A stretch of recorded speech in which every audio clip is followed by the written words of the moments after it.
Now, these days, if you want news, chances are it's an online destination, and that has posed massive challenges to traditional media in terms of this concept called digital migration. For many, it's a digital migraine.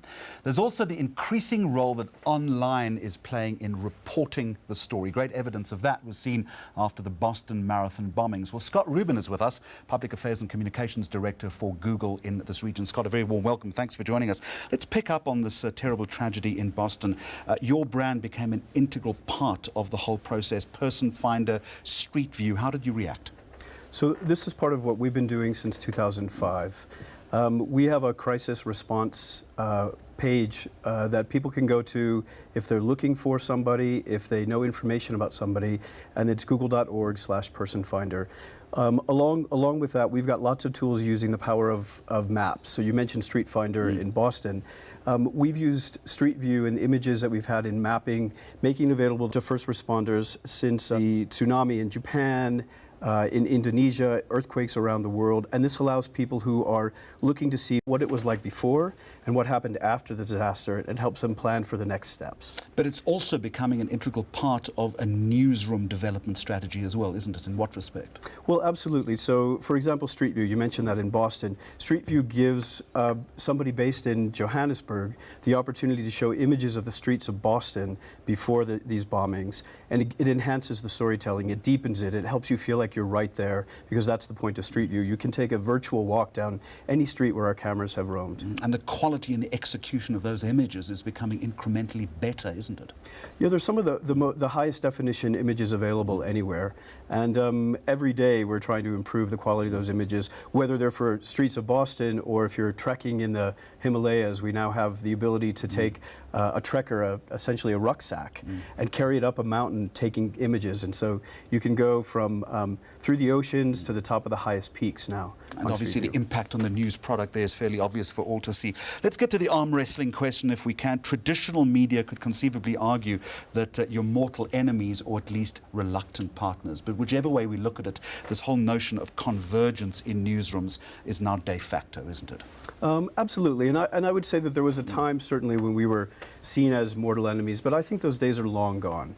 I think what's happened is, as the public has adapted to consuming their news both online and offline, they become agnostic about where they pick it up, whether it's a newspaper, whether it's on TV, or whether they pick up their mobile phone and continue watching the story or reading the paper. So content has eclipsed the brand in many ways. Well, I think the brand is still important, and it depends on where you are in the world. So, for example, the New York Times. The New York Times is a global brand, and it's trusted no matter where you go. And so people might be loyal to that particular brand. But more and more, I think you're right. People are following the thread of the story wherever they can find it. We know at Google that all anybody has to do is one click and go somewhere else. So I think that puts additional pressure on producers of news to create the most exciting original content they can online. I think that's good for all of us. In what respect, Scott, then, are you working with newsrooms on a day-to-day basis in order to optimize this convergence? Is it something that is, again, a deliberate part of your outreach strategy? Oh, absolutely. We believe that we share a mission with newsrooms. I mean, our mission at Google is to provide access to information in the most usable and accessible way possible. I think that's what newsrooms do as well. And so, given that we have a shared mission, and we know that our technology is disruptive by its very nature, the internet is and Google is, so we spend a lot of time going into newsrooms, training journalists, working with young journalists when they're still in university, to teach them how to think in 3D. Instead of a two-dimensional story, now the web requires that we tell a 3D story. That means video, that means audio, that means a many-to-many conversation. So it used to be just the newsroom talking to the public, and now it's the newsroom certainly talking to the public, and the public's talking back. That's an exciting development, and we're helping newsrooms get there. Many years ago, when I was trained to be a young reporter, the only skill I needed was a bit of curiosity and some shorthand. How things have changed. It's unbelievable, isn't it? Just in terms of a statement that you made about getting information to people, but in order that they can make better decisions. I think it's fairly obvious in what you're trying to say, but just flesh that out for me a bit. So if you think about what the internet has done around the world, it's reaching more people than it ever has before. People who previously had access to almost no information, or it might have been state restricted. And I'm thinking about places all around the world. As smartphones reach into places they've never reached before, that means more and more people have access to the internet. Right now there are 2 billion people online. Soon there will be another 5 billion coming online. We've never seen any place in the world where the internet has not improved people's lives. So once you have more access to information, you can make better decisions about your own life. It's the democratization of information, and it's always a good thing. But the responsibility then on you, not only as a purveyor of news, but also as an influencer, becomes that much greater. Well, I would argue with that a little bit. We are simply a host for the news. We don't have an editorial eye, so that's your responsibility and other people who are producing the news around the world. We just give people access to it so they can make choices based on what they've learned online.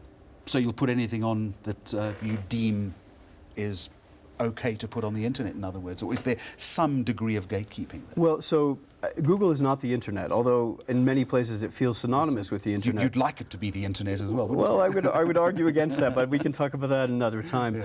Yeah. In search, where people mostly find their news, they're going to search or they're going directly to a news site. In search, there are very few things that we would not allow to be in our index. So that would be something that might harm your computer. We don't want that in there. That would be illegal material, everything from child pornography to copyrighted material that we wouldn't want to have in search. Other than that, search is a fairly open place for people to find. It's a reflection of the world. As you rightly said, the job is ours to gatekeep, which is absolutely critical. Something we'll get to on the program next week, but you also say that you are increasing efforts to increase the quantity and quality of African content online. You have the $1 million African News Innovation Challenge.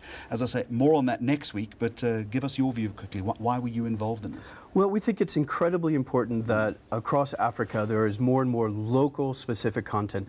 Going back to this idea that people make better decisions when they have information that's relevant to them, we need to see more and more content online that's coming from Africa. So we're one of the sponsors of this competition for innovation in digital journalism to bring better, higher quality local African content online. And there were some astonishing ideas. I mean, the one that I'm really looking forward to talking about next week is this concept of news drones, which really blew me away.